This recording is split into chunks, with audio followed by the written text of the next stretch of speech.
Hi ಎಲ್ರಿಗೂ ನಮಸ್ಕಾರ. Title ನೋಡಿನೇ ನಿಮ್ಗೆ ಅನಿಸಿರುತ್ತೆ ಏನು ಇವತ್ತಿನ ವಿಡಿಯೋ ಅಂತ. ಬನ್ನಿ ನಿಮಗೆ ನನಗೆ ಎಷ್ಟು ಗೊತ್ತೋ ಅಷ್ಟನ್ನು ಎಕ್ಸ್ಪ್ಲೇನ್ ಮಾಡ್ತೀನಿ. ಏನು ನಮ್ಮ ಹುಡುಗ ಜ್ವರದ ಕಥೆಯನ್ನು. ನೀವು ಫಸ್ಟ್ ಟೈಮ್ ನನ್ನ ಚಾನಲ್ನ ವಿಸಿಟ್ ಮಾಡ್ತಿರೋದಾದರೆ ಸಬ್ಸ್ಕ್ರೈಬ್ ಮಾಡ್ಕೊಳ್ಳಿ, ಮತ್ತು ವಿಡಿಯೋ ಇಷ್ಟ ಆದರೆ ಲಾಸ್ಟಲ್ಲಿ ಒಂದು ಲೈಕ್ ಕೊಡಿ. ಲೈಕ್ ಈಗ ನಮಗೆ ಅಂದರೆ ಮನುಷ್ಯರಿಗೆ ಏನಾದರೂ ಹುಷಾರಿಲ್ದಂಗೆ ಆದರೆ ನಾವೇನು ಮಾಡ್ತೀವಿ, ಹಾಸ್ಪಿಟಲ್ಗೆ ಹೋಗ್ತೀವಿ, ಇಂಜೆಕ್ಷನ್ ತಗೋತೀವಿ, ಮತ್ತು ಟ್ಯಾಬ್ಲೆಟ್ಸ್ ಎಲ್ಲ ತಗೋತೀವಿ.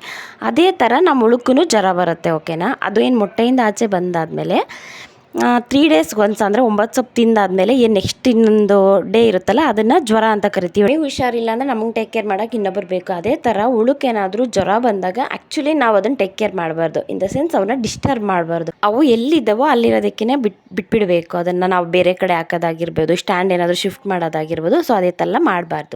ನೋಡಿ ವಿಡಿಯೋದಲ್ಲಿ ಏನು ಕಾಣ್ತಿದೆ ಹುಳ, ಅದ್ರ ಪೊರೆ ಅಂತಂದರೆ ಔಟರ್ ಲೇಯರ್ನ ಕಚ್ಚಿಸ್ಬಿಟ್ಟು ಅಂತಂದರೆ ಒಂದು ಲೈಕಲ್ಲಿ ಕಂಬಳಿ ಕಡ್ಡಿ ಇದೆ ಅಲ್ಲ, ಸೊ ಅದಕ್ಕೆ ಕಚ್ಚಿಸ್ಬಿಟ್ಟು ಮುಂದೆ ಮೂವ್ ಹಾಕ್ಕೊಂಡು ಬರ್ತಾ ಇದೆ. ಸೊ ಇದೇ ಪೊರೆ ಬಿಡೋದು ಅಂತಂದರೆ ನಿಧಾನವಾಗಿ ಮೂವ್ ಆಗಿ ಫೈನಲ್ ಆಗಿ ಆ ಪೊರೆ ಅಲ್ಲಿ ಹಿಂದೆ ಉಳ್ಕೊಳ್ಳುತ್ತೆ, ಹುಳ ಮಾತ್ರ ಮುಂದೆ ಮೂವ್ ಆಗಿ ಬರುತ್ತೆ. ಜಸ್ಟ್ ಲೈಕ್ ಹಿಂಗಂತಂದರೆ ಹಾವು ಪೊರೆ ಬಿಡೋದು ನೋಡಿರ್ತೀರ. ಹಾವು ಪೊರೆನೂ ಅಷ್ಟೇ, ಕೆಲವು ಕಡೆ ಎಲ್ಲ ಸಣ್ಣದು ಕಾಣಿಸಿರುತ್ತೆ, ಕೆಲವು ಕಡೆ ದೊಡ್ಡದು ಕಾಣಿಸಿರುತ್ತೆ. ಲೈಕ್ ಹಂಗೇ ಹುಳನೂ ಬಿಡುತ್ತೆ. ಫಸ್ಟ್ನೇ ಜ್ವರಕ್ಕೆ ಬಿಡುತ್ತೆ, ಸೆಕೆಂಡಿಗೆ ಬಿಡುತ್ತೆ, ಥರ್ಡು ಮತ್ತು ಫೋರ್ತು, ಒಟ್ಟು 4 ಇದ್ದಾವೆ. ಏನು 1ರಿಂದ 2 ಜ್ವರಕ್ಕೆ 3 ದಿನ ಅಂತಂದರೆ ದಿನಕ್ಕೆ 3 ಸೊಪ್ಪು ಹಾಕಿದ್ರೆ 9 ಸೊಪ್ಪು ಆಗುತ್ತೆ ನಮ್ಮದು. ಆ್ಯಕ್ಚುಲಿ ಇದು 4ನೇ ಜ್ವರದ ವೀಡಿಯೋ ನಾನು ಮಾಡಿ ಹಾಕ್ತಾ ಇರೋದು, ಓಕೆನಾ.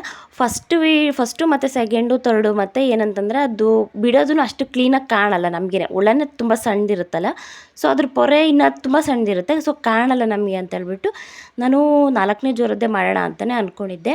ಆ್ಯಕ್ಚುಲಿ ಪ್ರೀವಿಯಸ್ ಬ್ಯಾಚಲ್ಲೇ ಮಾಡಬೇಕು ಅಂತ ಅಂದ್ಕೊಂಡಿದ್ದೆ, ಬಟ್ ಸ್ಟೋರೇಜ್ ಇರಲಿಲ್ಲ ಅಂತ ಮಾಡಿರಲಿಲ್ಲ. ಏನಿವಾಗ ಹುಳ ಎದ್ದಿದ್ದಾಗಿದೆ ಅಲ್ಲ 4 ಜ್ವರ. ಸೊ ಇವಾಗ ಸೊಪ್ಪು ಹಾಕಿದ್ರೆ ಕಂಟಿನ್ಯೂಸ್ ಆಗಿ ಒಂದು 7 ಡೇಸ್ ತಿನ್ನತ್ತೆ, ಆಮೇಲೆ ಗೂಡು ಕಟ್ಟತ್ತೆ. ಅದ್ರ ಫರ್ದರ್ ಎಲ್ಲ ಮತ್ತು ಅದು ಗೂಡು ಕಟ್ಟಾದ್ಮೇಲೆ ಚಿಟ್ಟೆ ಆಗಿ ಆಚೆ ಬರುತ್ತೆ, ಮತ್ತು ಮೊಟ್ಟೆ ಲೇ ಮಾಡುತ್ತೆ. ಈ ಥರ ಜ್ವರಕ್ಕೆ ಬರೋದು ಹಿಂದಿನ ದಿವಸ ಅಂತಂದ್ರೆ ಅದು ಹೆಂಗಿರುತ್ತೆ ಅಂತಂದರೆ ಹುಳ ಲೈಕ್ ಶೈನಿಂಗ್ ಹೊಡಿತಿರುತ್ತೆ. ಹುಳ ಗುಂಡಾಗಿ ಕಾಣುತ್ತೆ ಮತ್ತು ಶೈನಿಂಗ್ ಹೊಳಿಯುತ್ತೆ. ಆ್ಯಕ್ಚುಲಿ ಹುಳ ನಾರ್ಮಲ್ಲಾಗಿ ಏನು ಕಂಬಳಿ ಕಡಿ ಹಾಕಿರ್ತೀವಲ್ಲ ಅದು ಕಚ್ಕೊಳ್ಳೋದಿಲ್ಲ.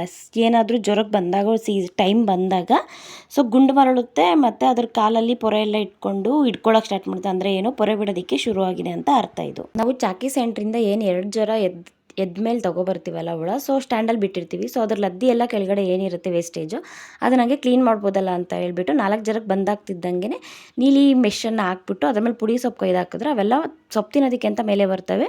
ಸೊ ನಾವು ಬಲೆನ ಎತ್ಕೊಂಡು ಬೇರೆ ಕಡೆ ಸ್ಟ್ಯಾಂಡ್ಗೆ ಶಿಫ್ಟ್ ಮಾಡಿಬಿಟ್ಟು ಆ ಲದ್ದಿನ ಎತ್ತಾಕೋದು.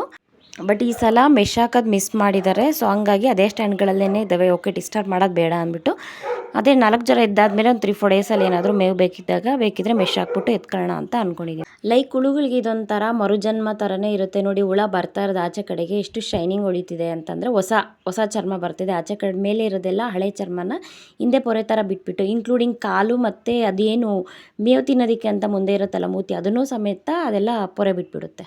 ಹುಳ ಏನಾದರೂ ಜ್ವರಕ್ಕೆ ಬಂದಾಗಿದೆ ಅಂತಂದ್ರೆ 24 ಅವರ್ಸು ನಾವು ಡಿಸ್ಟರ್ಬ್ ಮಾಡಲ್ಲ. ಓಕೆ, ಲೆಟ್ ದೆಮ್ ಲೀವ್ ಅಂತ ಸ್ಟ್ಯಾಂಡಲ್ಲಿ ಬಿಟ್ಬಿಟ್ಟಿರ್ತೀವಿ, ಅದೇನು ಪೊರೆ ಬಿಟ್ಕೊಳ್ಳೋದಕ್ಕೆ ಅಂತ. ಅವು ಎಷ್ಟು ಇನ್ಯಾಕ್ಟಿವ್ ಆಗ್ತಾವೆ ಅಂತಂದರೆ ಒಂಚೂರು ಆ ಕಡೆ ಈ ಕಡೆ ಅಲ್ಗಾಡಲ್ಲ. ನಾವು ಹೋಗಿ ಗಾಳಿ ಅನ್ಲೆಸ್ ನಾವು ಗಾಳಿ ಹಿಂಗೆ ಬಾಯಲ್ಲಿ ಊಬೋ ತನಕನೂ ಅವು ಅಲ್ಲಾಡಲ್ಲ. ಅಷ್ಟು ಲೈಕ್ ಸ್ಟ್ಯಾಚ್ಯೂ ಥರ ಆಗಿ ನಿಂತ್ಕೊಂಡ್ಬಿಟ್ಟಿರ್ತವೆ. ಬುಧವಾರ ರಾತ್ರಿ ಬಂದಾಗಿರೋದು ಹುಳುಗಳು. ಸೊ ಹಂಗಾಗಿ ನಾನು ಅಂದ್ಕೊಂಡು ಹೋದೆ, ಓಕೆ ಗುರುವಾರ ಆಫೀಸ್ ಇತ್ತಲ್ವ, ಸೊ ಹೋಗಿದ್ದೆ. ಬರೋಷ್ಟರಲ್ಲಿ ಮಿಸ್ ಆಗಿರುತ್ತೆ, ಡೆಫಿನೆಟ್ಲಿ ನನಗೆ ಸಿಗಲ್ಲ ಇದು ಕ್ಲಿಪ್ ಅಂದ್ಕೊಂಡೇ ಬಂದೆ. ಬಟ್ ಆಲ್ಮೋಸ್ಟ್ ಎಲ್ಲ ಹುಳುಗಳು ಎದ್ದಿದ್ವು. ಎಲ್ಲೋ ಒಂದೊಂದು ಹುಳ ಇನ್ನು ಆಗ್ತಾ ಪೊರೆ ಬಿಡ್ತಿತ್ತು, ಅರ್ಧ ಮುಕ್ಕಾಲು ಭಾಗದಲ್ಲಿ ಇರ್ತಿತ್ತು. ಸೊ ನಾನೊಂದು 3 ಸ್ಟ್ಯಾಂಡಲ್ಲೂ ಓಡಾಡಿದೆ, ತುಂಬಾ ಹುಡ್ಕಾಡಿದೆ ಕ್ಲಿಪ್ಗೋಸ್ಕರ. ಸೊ ಸಿಕ್ತು, ಒಂದು 3 ಕಡೆ ಸಿಕ್ತು ನನಗೆ. ಸೊ ವಿಡಿಯೋ ರೆಕಾರ್ಡ್ ಮಾಡ್ಕೊಂಡು ಅಪ್ಲೋಡ್ ಮಾಡ್ತಿದ್ದೀನಿ ಈಗ. ಕಂಪ್ಯಾರಿಟಿವ್ಲಿ ಬೇಸಿಗೆ ಮತ್ತು ಚಳಿಗಾಲ ಮತ್ತು ಮಳೆಗಾಲ ಕಂಪೇರ್ ಮಾಡಿದ್ರೆ ಬೇಸಿಗೆ ಕಾಲದಲ್ಲಿ ತುಂಬ ಬೇಗ ಇದ್ಬಿಡ್ತವೆ. ಅಂದರೆ 24 ಅವರ್ಸ್ ಏನು ತಗೊಳ್ಳಲ್ಲ. ಅದೇ ಚಳಿಗಾಲದಲ್ಲಿ 2 ದಿನ ತೊಗೊಳೋದು ಇದೆ, ನಾವು ನೋಡಿದ್ದೀವಿ. 2 ದಿನವೂ ಫುಲ್ ಬಂದಲ್ಲೇ ಇರ್ತವೆ. ಮಳೆಗಾಲದಲ್ಲಿ ನಾರ್ಮಲಾಗಿ ಆಲ್ಮೋಸ್ಟ್ 1 ದಿನ ತಗೊಳುತ್ತೆ. ಲಿಟ್ರಲಿ ನನಗೆ ಅಂದರೆ ನಮ್ಮ ತಾತ ಕಾಲದಿಂದನೂ ಹುಳ ಮೇಯಿಸ್ಕೊಬರ್ತಾಯಿದೆ. ನಮಗೆ ಬುದ್ಧಿ ಬಂದಾಗಿಂದನೂ ನಾವು ಈ ಕೆಲಸದಲ್ಲಿ ಇನ್ವಾಲ್ವ್ ಆಗ್ತಾಯಿದ್ದೆ. ಅಂದರೆ ಚಿಕ್ಕ ಹುಡುಗರು ಇರಬೇಕಾದ್ರೆ ಹುಳ ಏನಾದರೂ 5 ಕೊಟ್ಟರೆ ಬಾಕ್ಸೆಲ್ಲ ತೊಗೊಂಡೋಗಿ ಅವ್ರು ಕೊಟ್ಟು ಬರೋದಾಗಿರ್ಬೋದು, ಅಂಥದ್ದು ಮಾಡ್ತಿದ್ರಿ. ಬಟ್ ಇವಾಗೆಲ್ಲನೂ ಟೇಕ್ ಕೇರ್ ಮಾಡ್ತಿದ್ದೀವಿ ನಾವು. ಸೊ ಆಲ್ಮೋಸ್ಟ್ ಏನು 4-5 ಇಯರ್ಸ್ ಬ್ಯಾಕ್ ಅನ್ಕೋತೀನಿ. ಅಲ್ಲಿ ತನಕನೂ ಜ್ವರ ಅಂತಂದರೆ ಏನು, ಜ್ವರದಲ್ಲಿ ಅವು 24 ಅವರ್ಸ್ ಅವೇನು ಮಾಡ್ತಾವೆ, ಯಾಕೆ ಸೊಪ್ಪು ಹಾಕಲ್ಲ ಅಂತ ನಿಜವಾಗ್ಲೂ ಗೊತ್ತಿರಲಿಲ್ಲ ನನಗಂತೂ.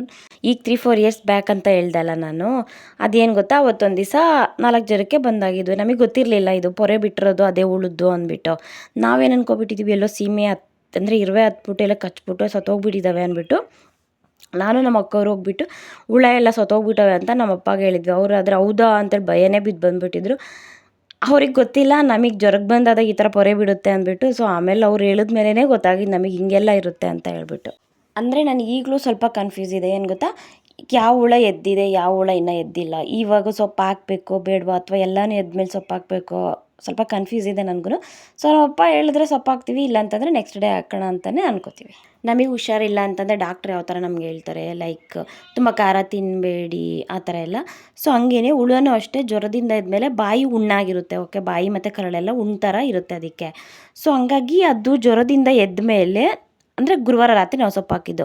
ಆ ಸೊಪ್ಪು ಏನಿದೆ 1 ದಿನ ಅಥವಾ 2 ದಿನ ತುಂಬ ಎಳೆ ಸೊಪ್ಪು ಕೊಡಬೇಕು. ಲೈಕ್ ಚಿಗುರು ಥರ ಇರುತ್ತಲ್ವ, ಆ ಥರ ಸೊಪ್ಪು ಕೊಟ್ಟರೆ ಅವು ತಿಂದು ಡೈಜೆಷನ್ ಮಾಡ್ಕೊಳ್ಳೋದಕ್ಕೆ ಸುಲಭ ಆಗುತ್ತೆ ಅಂತ ಹೇಳ್ಬೇಕು. ಲೆಕ್ಕ ಯಾವ ಥರ ಗೊತ್ತಾ, ಲೈಕ್ ಜ್ವರಕ್ಕೆ ಬಂದಾಗ್ತೀನಿ ಅನ್ನಂಗಿದ್ರೆ ಗಡ್ಡು ಸೊಪ್ಪು ಹಾಕಬೇಕು, ಅಂದರೆ ಬಲ್ತಿರೋ ಸೊಪ್ಪು. ಜ್ವರದಿಂದ ಎದ್ದೊಳ್ತವೆ ಅಂತಂದರೆ ಸ್ವಲ್ಪ ಎಳೆ ಸೊಪ್ಪು, ಅಂದರೆ ಚಿಗುರಂತ ಇರೋ ಸೊಪ್ಪು ಹಾಕಿದ್ರೆ ಚೆನ್ನಾಗಿ ಬೆಳೆ ಆಗುತ್ತೆ. ಚಾಕಿ ಸೆಂಟ್ರಲ್ಲಿ ಅವ್ರು ಎಷ್ಟು ಡಿಸ್ಇನ್ಫೆಕ್ಟೆಂಟಾಗಿ ಮೇಂಟೈನ್ ಮಾಡಿರ್ತಾರೋ ಹುಳನ, ನಮ್ಮ ಮನೆಗೆ ತೊಗೊಬಂದ್ಮೇಲೂ ಅಷ್ಟೇ ಸೊಪ್ಪು ಅಷ್ಟೇ ಮ್ಯಾಟರ್ ಆಗುತ್ತೆ. ಎರಡೂ ಮ್ಯಾಟರ್ ಆದ್ರೇ ಒಳ್ಳೆ ಬೆಳೆ ತೆಗಿಯೋದಕ್ಕೆ ಸಾಧ್ಯ. ಹುಳ ಇವಾಗ ಜ್ವರದಿಂದ ಎದ್ಮೇಲೆ ಎಷ್ಟು ಮೆತ್ತಕ್ಕಿರ್ತೈತಂದರೆ, ಯಾಕಂತಂದರೆ ಆಲ್ಮೋಸ್ಟ್ 24 ಅವರ್ಸಿಂದ ಅದೇನೋ ಸೊಪ್ಪು ತಿಂದಿರಲ್ಲ. ಸೊ ಎದ್ಮೇಲೆ ತುಂಬ ಹಸ್ಕೊಂಡಿರುತ್ತೆ. ಸೊ ಎಲ್ಲ ಸೊಪ್ಪು ಹಾಕ್ತಿವಾಗ ಹುಳ ತಿಂತ ಗಟ್ಟಿ ಬರುತ್ತೆ, ಅಂದರೆ ಸೊಪ್ಪು ಅದ್ರ ತುಂಬ ಹೊಟ್ಟೆ ತುಂಬಾ ಸೊಪ್ಪು ಇಟ್ಕೊಂಡಿರುತ್ತೆ. ಬಟ್ ಇವಾಗ ಪಾಪ ಜ್ವರದಿಂದ ಎದ್ದ ಮೇಲೆ ಮಾತ್ರ ತುಂಬ ಸಾಫ್ಟ್ ಇರುತ್ತೆ ಹೊಟ್ಟೆ. ನಮಗೆ ದೊಡ್ಡ ಹುಳ ಲೆಕ್ಕ ಅಂತಂದರೆ ಯಾವ ಥರ ಬರುತ್ತೆ ಅಂದರೆ, ಇವಾಗೇ 4 ಜ್ವರ ಇದ್ದೈತಲ್ಲ, ಸೊ ಇವಾಗಿಂದ ಸ್ವಲ್ಪ ದೊಡ್ಡ ಹುಳ ಅಂತ ಕನ್ಸಿಡರ್ ಮಾಡ್ತೀವಿ. ಏನಂತಂದರೆ ಸೊಪ್ಪು ಜಾಸ್ತಿ ಬಲ್ಕಾಗಿ ತೊಗೊಬರೋದಿರುತ್ತೆ. ತುಂಬ ಸೆನ್ಸಿಟಿವ್ ಪ್ರಾಣಿ ಅಂತಂದರೆ ರೇಷ್ಮೆ 2ನೇದು ಬರುತ್ತೆ. ಫಸ್ಟ್ ಬಂದು ಫಿಶ್. ಆ್ಯಕ್ಚುಲಿ ಸ್ವಲ್ಪ ಏನಾದರೂ ಪೆಸ್ಟಿಸೈಡ್ಸ್ ಏನಾದರೂ, ಅಂದರೆ ಲೈಕ್ ಬೇರೆ ತೋಟದವ್ರು ಏನಾದರೂ ಔಷಧಿ ಹೊಡೆದಿರೋದೇನಾದರೂ ಸ್ವಲ್ಪ ತಾಗಿದ್ರು ಸಮೇತ ನೀರು ಕಿತ್ಕೊಂಡು ಬಾಯಲ್ಲಿ ಕಕ್ಕೊಂಡು ಸತ್ತೋಗ್ಬಿಡ್ತವೆ. ಇವು ಸ್ಕಿನ್ನು ತುಂಬ ಸಾಫ್ಟ್ ಇರುತ್ತೆ, 1 ಲೇಯರ್ ಅಷ್ಟೇ ಇರೋದು, ತುಂಬ ಸಾಫ್ಟ್ ಇರುತ್ತೆ. ಓಕೆನಾ, ಈಗಿನ ತಾಪಮಾನ ನೋಡಿದಿರಲ್ಲ ಎಷ್ಟಿದೆ ಅಂತ, ನಮ್ಗಳಿಗೇನೆ ಇರೋಕ್ಕಾಗ್ತಿಲ್ಲ ಎಲ್ಲೂ. ಸೊ ಹಂಗಾಗಿ ಹುಳು ಮನೆಗೆ ತುಂಬ ಮಾಯ್ಶ್ಚರ್ ಮೇಂಟೈನ್ ಮಾಡಬೇಕು ಒಳಗಡೆ. ತುಂಬ ಅಂದರೆ ಮನೆ ಸುತ್ತರ ನೀರು ಹಾಕೋದಾಗಿರ್ಬೋದು, ತ್ಯಾವದ ಪಟ್ಟೆ ಮಾಡಿ ಹಾಕೋದಾಗಿರ್ಬೋದು. ಸೊ ಇಲ್ಲ ಅಂತಂದರೆ ಈ ಬೇಸಿಗೆ ಕಾಲದಲ್ಲಿ ಹಂಗಂಗೆ ಸ್ಟ್ಯಾಂಡಲ್ಲೇ ಸತ್ತೋಗ್ಬಿಡ್ತವೆ ಜಾಸ್ತಿ. ಆ್ಯಕ್ಚುಲಿ ನಾನೇನು ಅಂದ್ಕೊಂಡಿದ್ದೆ ಅಂತಂದರೆ, ಒಂದು ಹುಳ ಸ್ಟಾರ್ಟಿಂಗಿಂದ ಎಂಡಿಂಗ್ ತನಕ ಫುಲ್ ಬಿಡೋದನ್ನು ಒಂದು ವೀಡಿಯೋ ಮಾಡಿ ಹಾಕಬೇಕು ಅಂತ ಅಂದ್ಕೊಂಡಿದ್ದು. ಬಟ್ ನಮಗೆ ಈ ಆಫೀಸ್ ವೀಕ್ ಆಗಿದ್ದ ಕಾರಣ ನಾನು ಆಫೀಸ್ಗೆ ಹೋಗಿದ್ದೆ. ಸೊ ಹಂಗಾಗಿ ಅದು ಮಿಸ್ ಆಗೋಯಿತು. ಆಲ್ಮೋಸ್ಟ್ ಎಲ್ಲ ಕವರ್ ಮಾಡಿದ್ದೀನಿ ಅಂತ ಅನ್ಕೋತೀನಿ. ಸೊ ನನಗೆ ನೆನಪಾಗಿರೋಷ್ಟು ನಾನು ಹೇಳಿದ್ದೀನಿ. ಸೊ ಏನಾದರೂ ಮಿಸ್ ಆಗಿರೋದಿದ್ದರೆ ನಾನು ನೆಕ್ಸ್ಟ್ ವೀಡಿಯೋಗಳಲ್ಲಿ ಹೇಳ್ತೀನಿ. Thank you for watching, keep supporting, ಮತ್ತು ಸಬ್ಸ್ಕ್ರೈಬ್ ಮಾಡ್ಕೊಳ್ಳಿ.